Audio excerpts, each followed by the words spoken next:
Hello, everyone. Welcome. This is Aura Vasquez, and welcome to Aura's VTH, my virtual town hall. Town halls. I designed this space for us to learn, to have a dialogue, and to take action in current issues. We also get to talk to some very exciting people doing amazing things with wonderful ideas. Today, I have invited Fatima Iqbal-Zubair, who is a Muslim woman running for assembly here in California. So she's gonna be able to tell us more about who she is and what her platform is. So please help me welcome Fatima. And also, you can always ask questions and be part of the conversation in the chat or on the comments, and we'll be all set to go. So help me welcome Fatima. Hi, Fatima. Welcome. Hi, Aura. Sorry for the technical How are difficulties. you?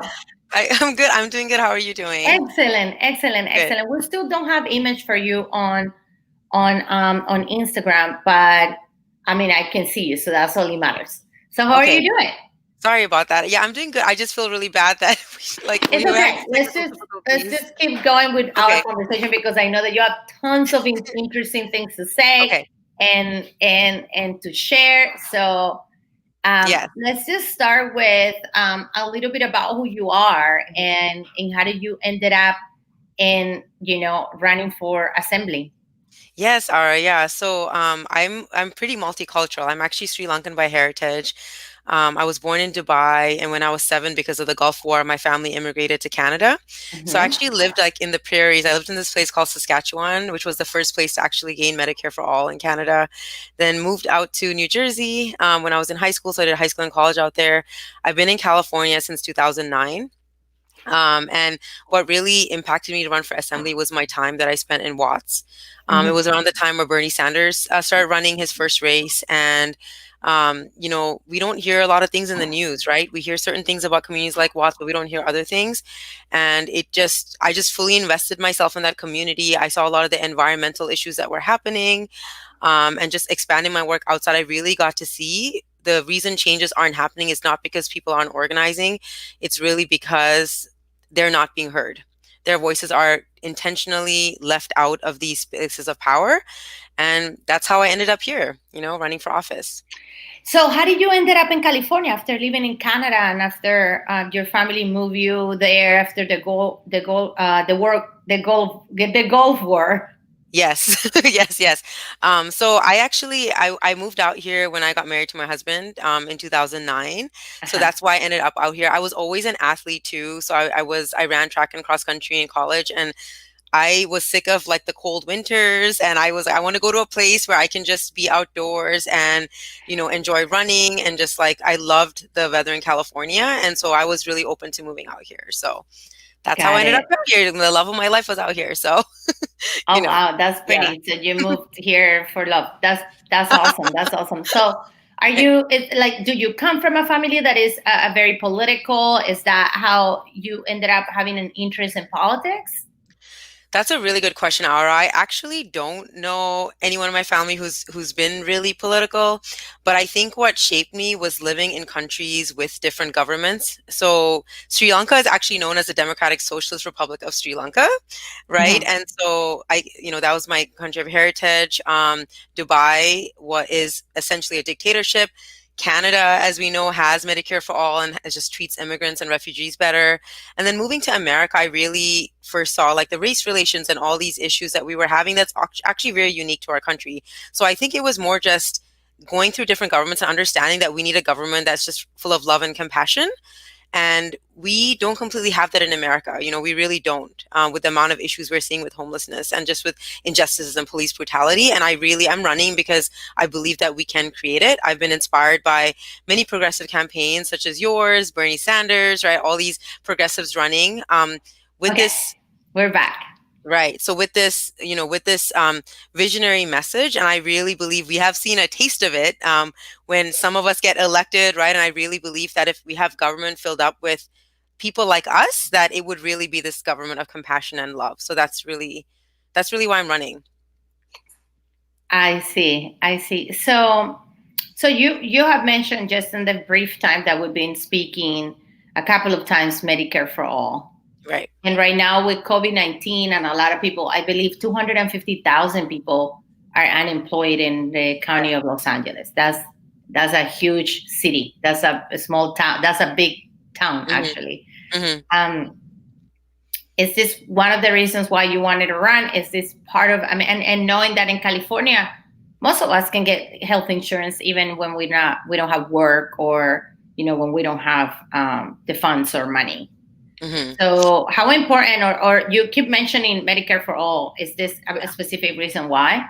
Yes, it really is. I really believe that. I mean, we're seeing that now that a lot of people's health insurance are tied to their job. So as they're losing their job, a lot of these things that should be human rights, like having a roof on our head, not having to worry about going to the doctor, right, are all of a sudden being lost. So we're seeing the system that's tied to whether you're employed or not, whether and it's almost like a privilege to get healthcare. It's a privilege to have all these things when it really shouldn't be. And I think, Aura, we're seeing that in who's affected by COVID the most, right? We see communities that don't have access to healthcare affected.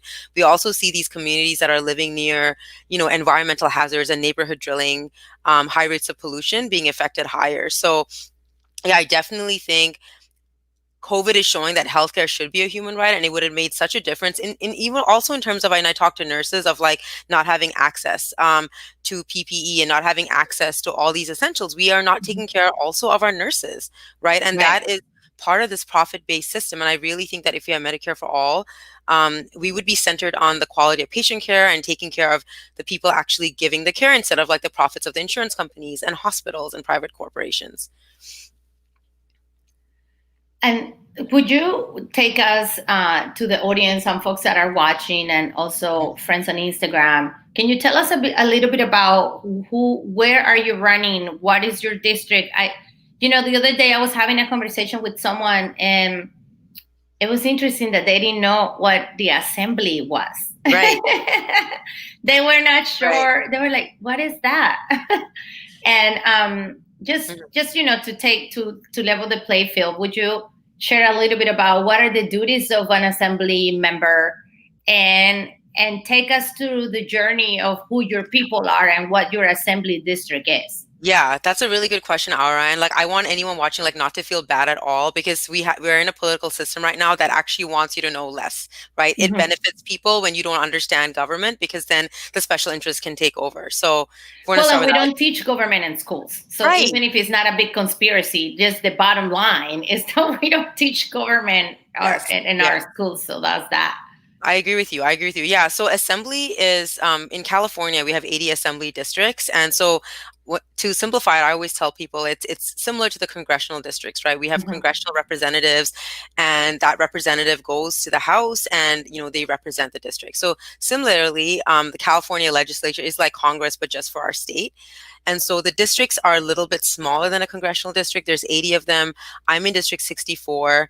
And so it includes Carson. Some of the big communities are Carson, Wilmington, Compton, Watts, North Long Beach, Rancho Dominguez, North Harbor Gateway. It's about 500,000 people and 260,000 registered voters. So that's just an idea of what it is. District 64. Yeah, and I could talk about some of the duties too, if that would be helpful. Uh-huh. Yeah, please. Yeah. Okay, sure. Yeah. So with state assembly, a lot of people, because of the media, they're focusing on Trump right now. They're focusing on Mitch McConnell, and like, understandably, right? But I think that's also on purpose, because we really need to focus on local politics. There's a lot of power that we can do at city council, at state, particularly at the state level. For example, like over 95% of education funding is actually not from the federal, it's from the state level. So we could really make great changes in our schools. Huge. And also environmental policy, and also housing. So those are like 3 issues that are actually largely controlled at the state level. So just want people to be aware of that, to really pay attention to your city council reps, to your state reps, your state senators. And you can go online. It's all public knowledge how they're voting, the bills they're proposing. And we could really change our state if we really pay attention to local politics. Mm-hmm. Mm-hmm. So tell us about your specific District 64. Yes, thank you, Aura. So that's, I love talking about the district, because just throughout the primary, like getting to know the constituents, every community is so unique. Some of the general, things that really stick out about my district is we have over 25% of the oil refineries in California. We have the highest rate. Where is it located, so that people can get an idea geographically where we're looking at? Yes. So it's a little bit of the South Bay and like South LA. So if you think about like the South End is kind of near the port of Wilmington, San Pedro, right? It's the South End, and then the North End is kind of like Carson. And then if you think about the freeways, it's like the 110 and like the 405, kind of that's the intersections. So like South LA, mainly South LA. Um, yeah, so like I mentioned, it has a quarter of the state's refineries. It has the highest rate of neighborhood oil drilling in Wilmington in all of LA County. Wilmington is actually the third largest oil field in the entire United States and has some of the highest rates of asthma and cancer. In terms of educational inequities, only 54% of us have high school degrees and 11.7% have college degrees. So that speaks to the educational access, right? It has nothing to do Mhm. with the people. It's just how inequitable and frankly racist our educational system is. Um, Some people are asking on the chat. Let's just yeah, take a sure. couple of step back. Yes. Yeah, yeah. So is Carson in your district? Yes, Carson is actually in our district. What Yes, I about live in Campton? Carson. Compton is in the district as well. Okay, so name a few cities so that people can kind of have an idea, because a Right, lot of people don't know what the South Bay is. I mean, right. like this is kind of like in Yes, LA. yes, yes. Sure. So I'll name all the cities. It's only about 7 or 8. So it's Carson, North Harbor, Gateway, Broadway, Manchester, Wilmington, Compton, Watts, Rancho Dominguez, North Long Beach, Hmm. Willowbrook. Those are the Hmm. communities. Well, and Yes, how many people live in your district? 500,000 people. 500,000 people. Wow, Yes, that's a lot of people. it is. What It is is. the funding that each, if you know, what is the funding that each assembly member kind of has at their disposal for their district? Yeah, so that's a good question, Aura. I actually I don't know the exact number if it's equivalent because I have to like look more into that. I do Hmm. know that what I've seen is that you can, in the budget, there is some level of equity where if your district needs a little more, that you can put a little more in, but that's something I definitely need to look more into. Yeah. Hmm. Okay, so I think the assembly has a website where you can look at the bills where they vote and they Right. don't vote, right? Which is that somebody in the chat is asking. Yes, yes. How So do if you find what bills our representatives are proposing or writing and how they're voting? Yes. So I don't know the exact link, but if you search and Ara, maybe I can answer this in the chat later, like after, because I don't know the link. Because for me, I just like look up like state legislature votes and it just comes up. So I don't know, like I don't have Yeah, the I link think it's memorized. You wanna? state.legislation.gov. I I could. think that's Yeah. Yeah. I could definitely like look it up right now. Or I the website. yes. I think Okay, it's so you have stateledge.gov. this whole area in the Right. kind of like in this part of Los Right. Angeles that is very diverse. Mhm. Do you know more or less the demographics of your district? Yes. So my district, and this is counting registered and unregistered voters. So, Aura, should I talk about it in terms of like, because it's a big difference actually in terms of if you look at what is the ethnicity, of the people that are registered and what are just like the entire 500,000 people. So I'll start with like 500,000 people. So this includes the registered and the non-registered voters. So it's about Right.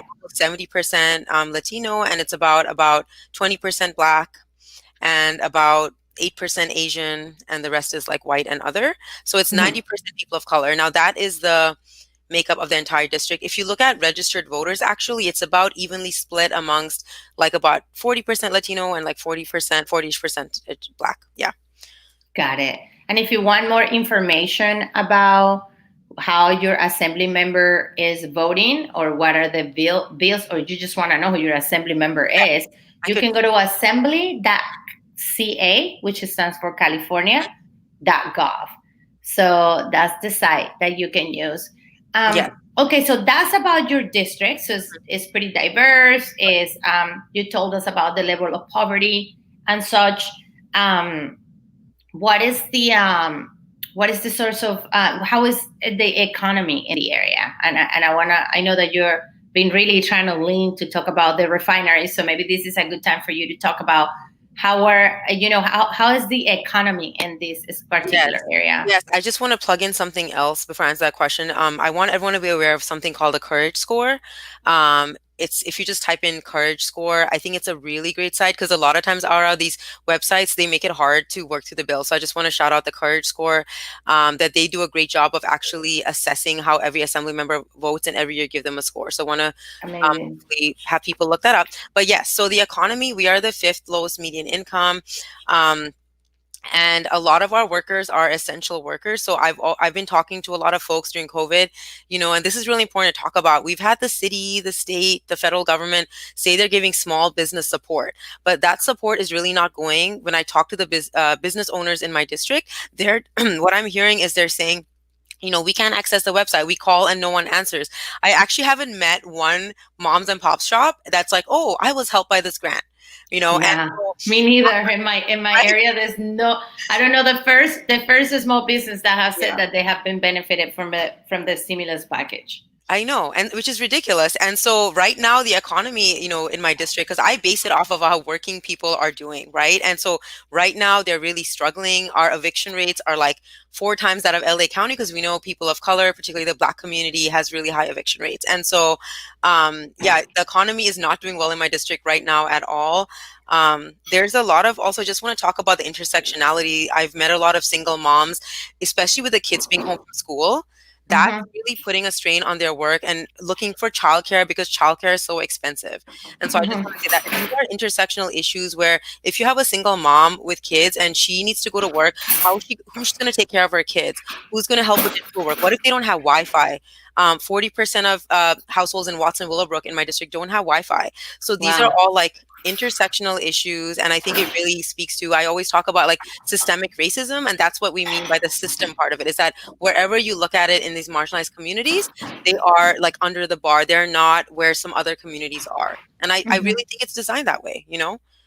Yeah, absolutely. So, uh, tell us a little bit about what your platform is, and what are some of the things that you stand for in your candidacy right now for assembly. Yes, yes. So my platform, actually, I always start with this because at the state level, we can actually change a lot of the way democracy is done. We can expand democracy. So what I mean Mm-hmm. by that is I really want to fight for publicly funded elections. Being a Mm-hmm. candidate, as Aura, it is very expensive to run, and it's really not Yeah. for people like you and me to get in there. So I really want to fight for publicly funded elections, number one, so that like my students one day in Watts, who are such great leaders, can run. I also want to fight for ranked choice voting. So Maine has ranked choice voting, and why this is important is that it allows a lot of folks that don't feel like they can connect to both parties. Mm-hmm. It allows those folks in the middle, independents, to find their voice. So I Mm-hmm. want to do those Mm-hmm. two things. And then under that, I want to definitely fight for a just transition. I really believe in the Green New Deal. I've been endorsed by Sunrise Movement. I really want to fight for housing for all. I've taken the Homes Guarantee Pledge for that reason. Right. I really believe it's a human right. Definitely Medicare for all. I believe it was SB 562. We had such a chance to pass that, and we didn't. Right, because the Speaker of the Assembly tabled the bill and didn't, I believe, put it up for a vote when it Mm-hmm. did already pass the Senate. I was reading more about this yesterday, which is ridiculous. So, want to get healthcare for all. I feel like we are on the cusp of getting it, and we can do it in our state. I also want to fight for a new deal for education. We talk about the Green New Deal, but we don't talk about how even in this year's budget, we are still one of the lowest in per pupil funding. And Mm-hmm. our colleges, public colleges, are rising in their tuition. And I hear this from my students every day. Like, they're like, Ms. Zubair, we have to work another job now, because maybe their mom just got pregnant and finances are tight when you're living paycheck to paycheck. And so you have to work as a student and go to school. It's crazy that, students have to do this and graduate debt. Yeah. So we really I need to bet. prioritize education too. Yeah. Uh-huh. I bet, and this is important to you because you're also a teacher. This Yes. is what you do for your day job. hmm Yes, it is so important to me. I mean, I bought the first robotics team to actually Watts. I talk about it a lot on my website, and it wasn't just a club. It took $40,000 of grants that I had to apply to bring it there. The kids worked with coders and computer engineers, and like all of my Amazing. kids got into like 4-year colleges. And like for Watts having a 3% college grad rate, it made such a difference. That program really inspired me and showed that our kids have all the potential, but it's like we are selling them short on what we're offering them as a society in their educational experiences. Got it. Yeah. Well, we're talking to Fatima Zubair.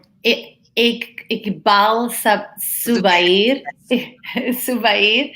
She is running for District 64, Assembly District 64 in Southern California, which is in Los Angeles area. Please, as always, she's here for us to ask her questions and get to know her better. One thing that really resonated with me was, actually, an issue that I have been talking to even before I decided to run for city council here in Los Angeles, was the issue of the money and politics, because Right. it's so entrenched in so many ways.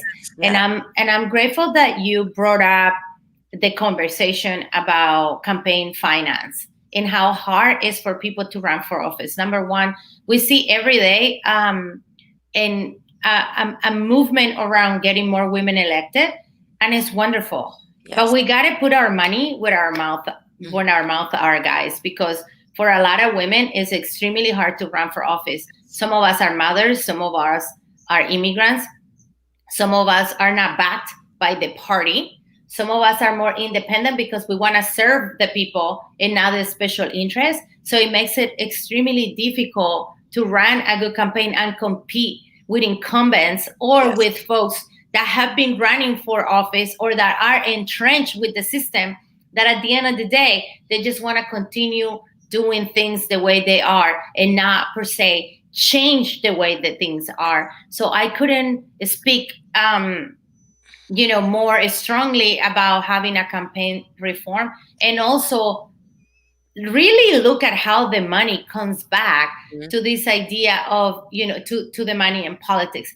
Why? Like, I was also an environmental candidate. I have been an environmental activist and an organizer for the past decade. I work for the Sierra Club. I work for the I have run national campaigns. I got LA off of coal, and it's really hard to run on a platform of the environment, Mhm. because for a lot of us that love the environment, we're still not there. Why? Because we see how the fossil fuel industry pays campaigns and give candidates money, and it's, as some people are saying, is all the old boys club, and it doesn't allow for new ideas, for new innovative people to come in and to win. So more than ever, not just Fatima or not just me, but all of us need to rise up and demand campaign finance, and ultimately get the money out of politics. And I know that this idea is not very popular,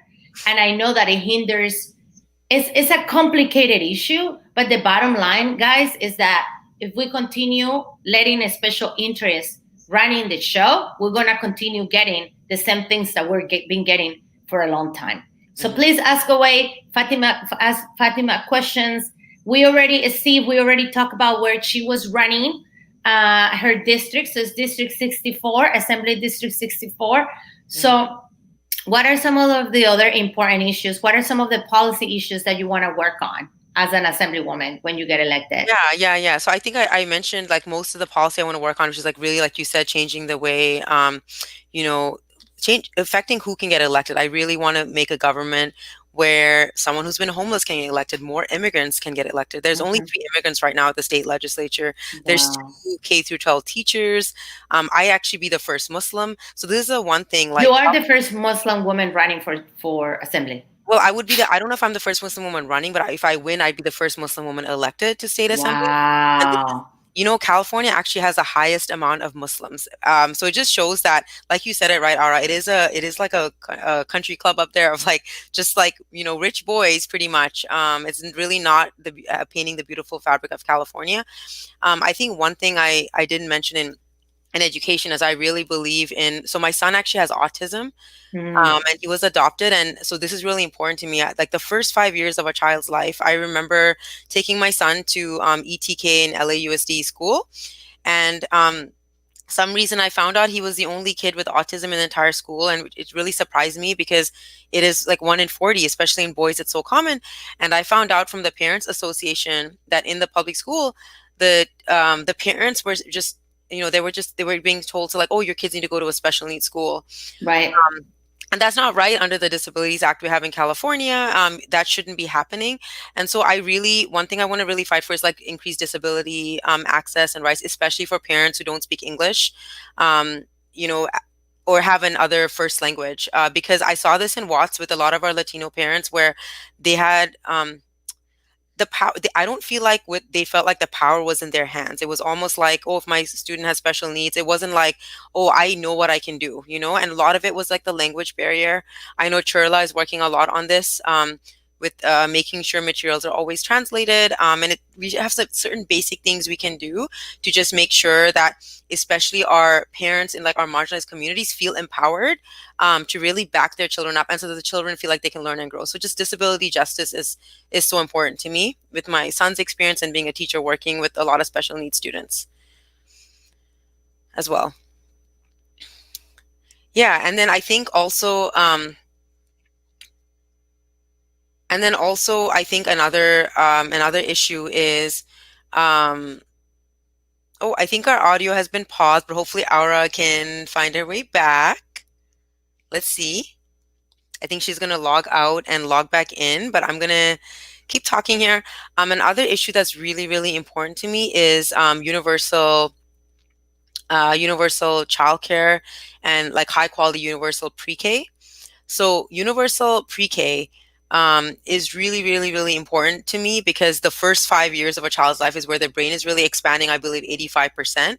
So it's really important that we get really high quality universal pre-K. We have that right now. It's state funded, but it's like not even close to the funding that a child in a private daycare would get. So if you have a child with special needs, or just a child that needs extra help, or even a gifted child, right? They need to have aids and resources to support their learning so they're in their zone of proximal development. And right now they don't really have that. And other issue that's really important to me is universal childcare, right? Making sure that we don't have what's happening right now where single parents are questioning whether they can go to work or not, and that's just getting them down a rabbit hole because they need childcare for their kids, but childcare is so expensive. And I'm lucky that my husband's employer provides childcare during this time, but not all employers do that, and that this is why we can't really depend on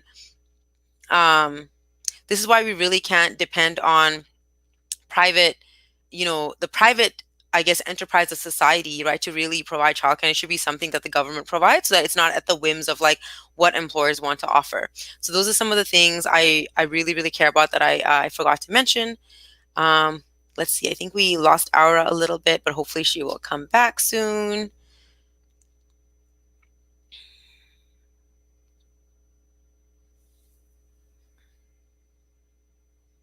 Just they were being told to like, oh, your kids need to go to a special needs school, right? They were being told to like, oh.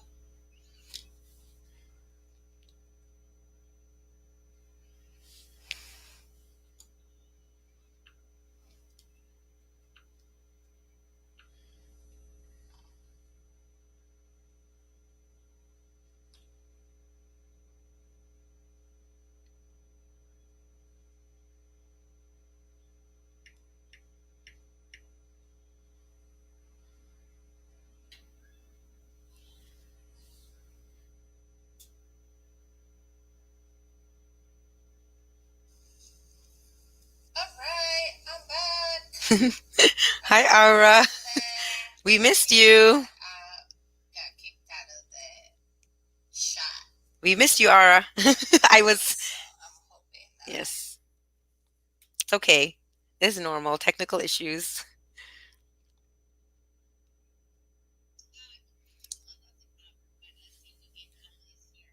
Hi, Aura. Can you hear me? I can hear you. Okay. Your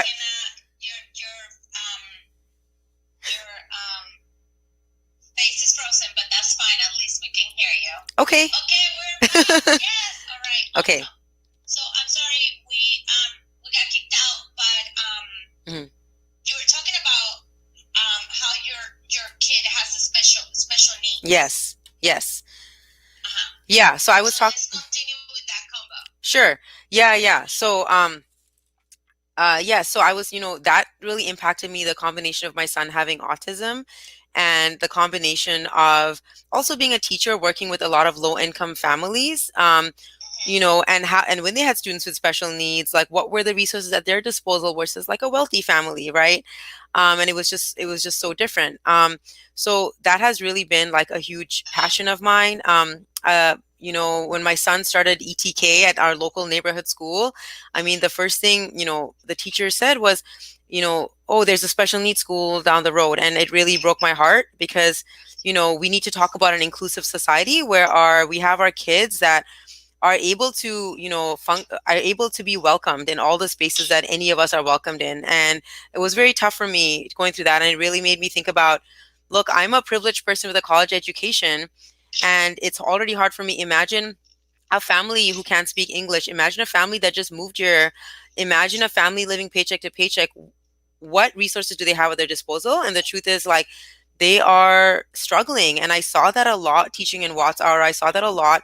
A lot of families felt like they didn't have the power, right? And for that reason, they didn't advocate as much, whether it was a language barrier, whether it was not understanding the IEP process. And I don't actually blame the parents for this. I actually blame that our society, our schools, need to have more supports, be more inclusive, have more resources, and go to the parent where they're at instead of expecting the parent to advocate to get something.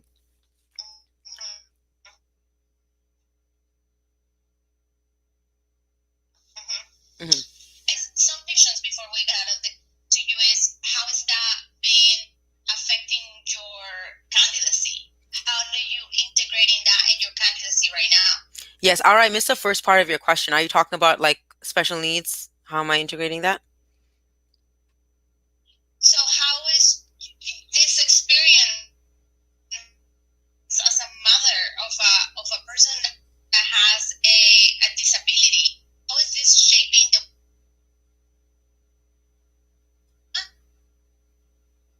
Yes. All right. I heard your question. It's just that I think you're breaking up a little for me, but I did hear most of your question.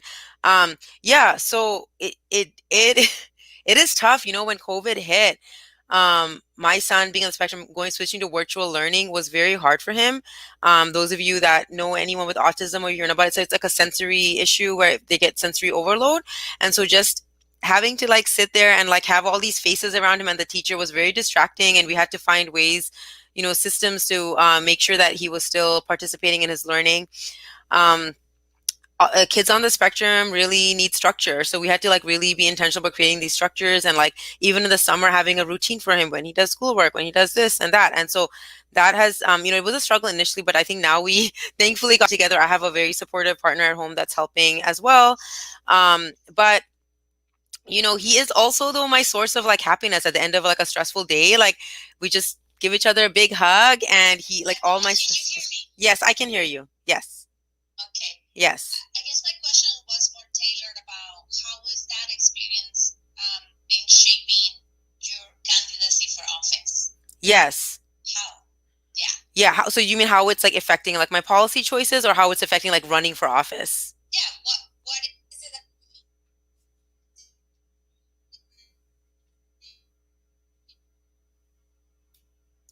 Aura, I'm so sorry. You're getting cut out. I'm so sorry. I didn't hear the question. Hold on. Let's try again.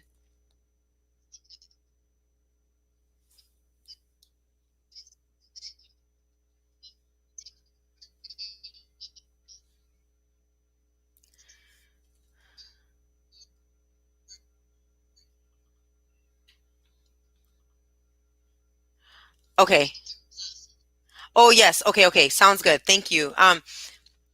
Policy, yes. So, actually, yeah, policy wise, yeah. So it is actually a big part of what I think about, when I think about my platform. It's tough though, because disability justice hasn't been really proposed a lot at the state legislature, right, or at local politics, or even federal politics, especially like Betsy DeVos in office. Um, but I think even for our team, like have a set of people working on policy. We're doing these listening sessions, and usually at the top of people's minds are the economy, is the Green New Deal, right, is education, but it isn't. So I actually am starting now to work with a couple of people who have disabilities themselves and are interested in policy to like help me construct some policy that we could do at the state level, to really provide these needs that students have, and make sure parents feel like they have power for their students. But it has been tough because there's so much policy, and sometimes disability justice does get pushed behind, right? But we are trying our best to integrate that, and hopefully we'll have something soon on our website, within a month as well.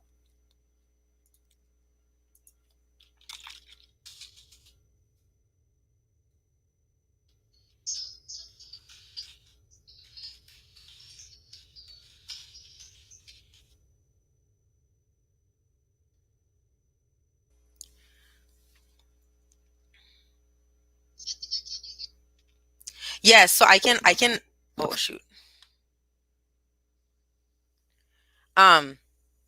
Hold on.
Oh, yeah, so while we're waiting for Ara to come back, I definitely haven't mentioned immigration a lot, and that's something that's really, really important. A lot of times a lot of immigration policy does happen at the federal level, but there are definitely things we could do at the state level. For example, there's a lot of committees. When you go to the state level, there's one on wine, there's one on women and everything, but there isn't a single committee on immigration, and I think that's really an issue. A lot of, not just my district, but a lot of California, we're made up of immigrants. Our economy benefits from immigrants, both undocumented and documented, providing their time and providing their talents and providing their work, for our economy. So one thing we could do at the state level is to make sure that we protect those rights. We really take a strong stand against ICE, and we really, really enforce our state's sanctuary state status, and we protect our immigrants. And whatever the federal government does, we are anti that, and we fight for immigrants. We should always make sure we make it easier for our immigrants to um, we always make it easier for our immigrants to have access to a lawyer. That's really important. When there's any civil issues, when there's any issues at all, that they do have a voice. I also believe that all immigrants deserve health care. So, when I talk about healthcare for all, that's not just for our citizens. That should be for anyone that lives in our state, because that is a human right. And I think a lot of these issues are, one thing I forgot to mention is like protecting our dreamers as well is really important. I have firsthand experience with a lot of my students. When Trump stopped, sorry, 1 second. When Trump stopped hold on 1 second, sorry.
Okay.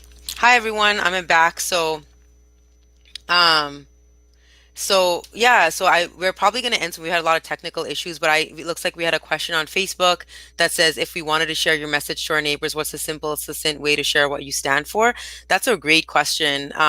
Thank you for that question. Yeah, I think it's people before profits. So I think that's a short way. That's 3 words: people before profits. I think our politics has been always based in special interest, based on what can benefit our politicians' re-election, what can benefit these corporations, what can benefit more developers, what can benefit oil companies. And I think we really need to come back to what people care about, which is clean air, which is clean water, access to clean food, supporting, like Ara and I talked about, these moms and pops shops that aren't really supported by any of these small business loans, right? So that's, so I'll end with, there was a question, Ara, that someone had asked on Facebook about what's a simple way to communicate our message. And I said people before profits, like 3 words. That is the simplest way to say it. Yeah, and I just want to thank everyone for watching, and wanted to just share my website, which is www.fatimafororassembly.com. Wanted to share that we're less than 100 days away from the election, and less than 70 days, I believe, away from vote by mail ballots. And so definitely want to connect with you all. If you go to my website, sign up. My email is fatima@fatimafororassembly.com. We have our events on there, so I really hope that you all get plugged in if you're inspired and if you want to help. So, and really appreciate you, Ara, for giving me the space. And despite some of the technical issues, I think we had some good conversations. So I just really appreciate it. Yeah, so some folks were asking about your platform around homelessness and around the housing too. And I was asking you about, how your experience as a mother has influenced you running for office, which you spoke about a little bit. But I guess I wanted to say that we are in a moment in history where we all want to see more women in politics, where we all want to see diverse voices. So this is the time for you to step up and not just post a black and white picture of your fellow friend, female friend. No, seriously, or not go out there with this Black Lives Matters and defund the police. But this is how you actually do it. Supporting candidates that align with your vision, that align with a vision that is beyond what you can even possibly believe you can have.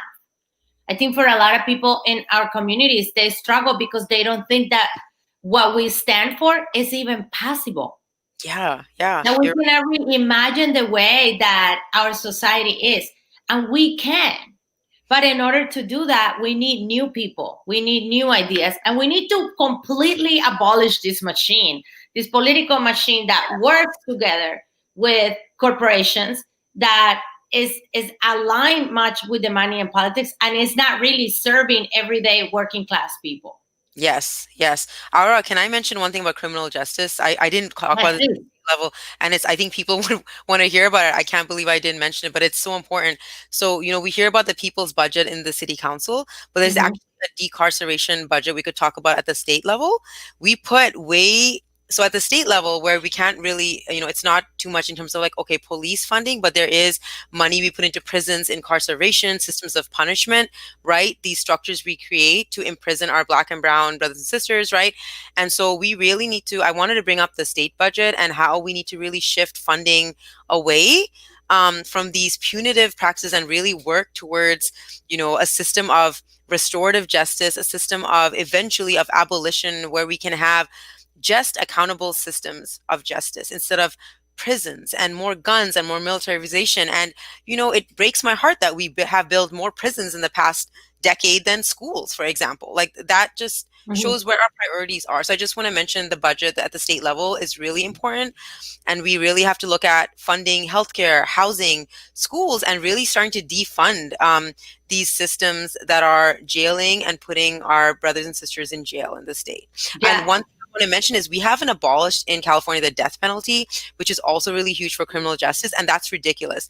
We have, I believe, one of the highest amount of people on death row. And by the way, this is costing our state. It is actually very expensive to have people on death row. So not only is it inhumane, it is actually costing our state. And we could use that money to actually help people into re-entry or help them have healthcare, right? So I just wanted to mention that as well, which is really important.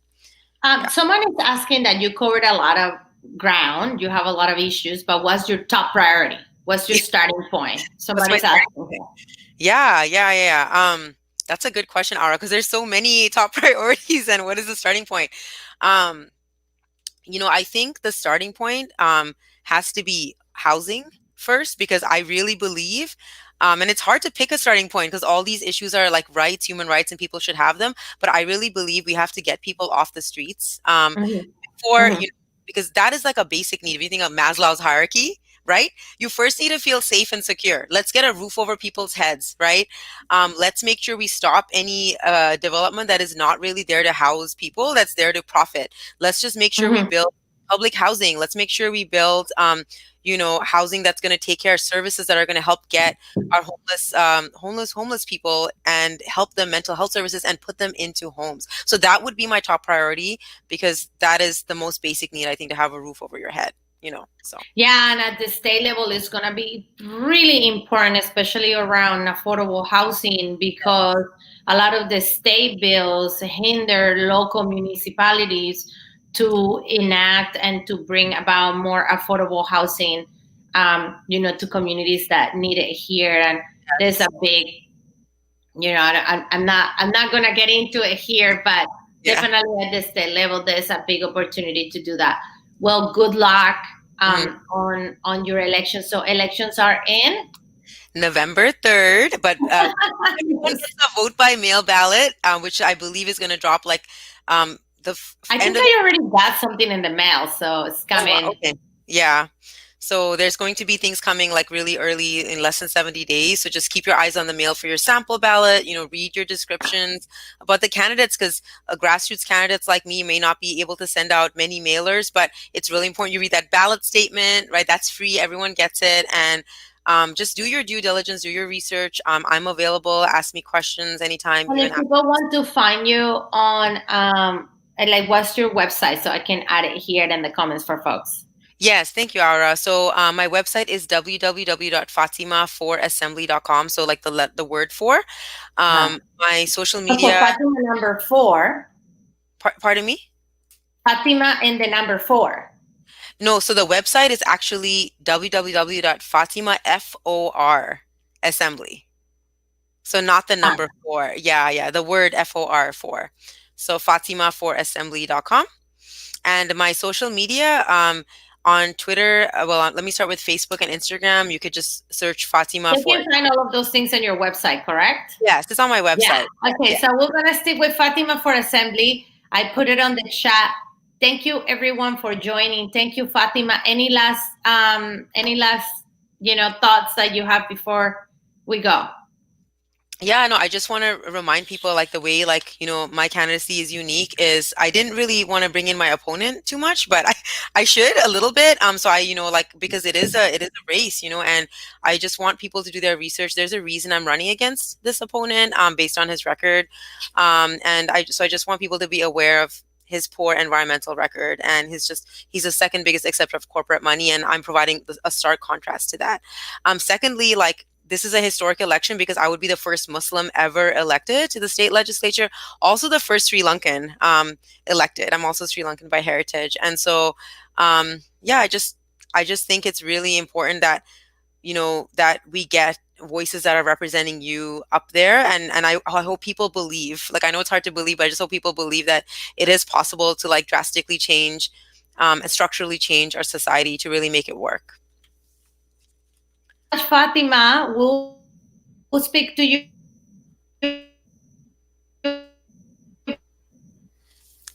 Okay. very Sounds good. soon.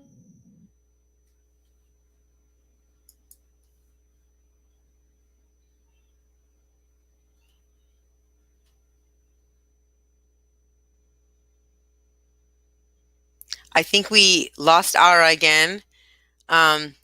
I'm probably going to go off the stream now because we were ending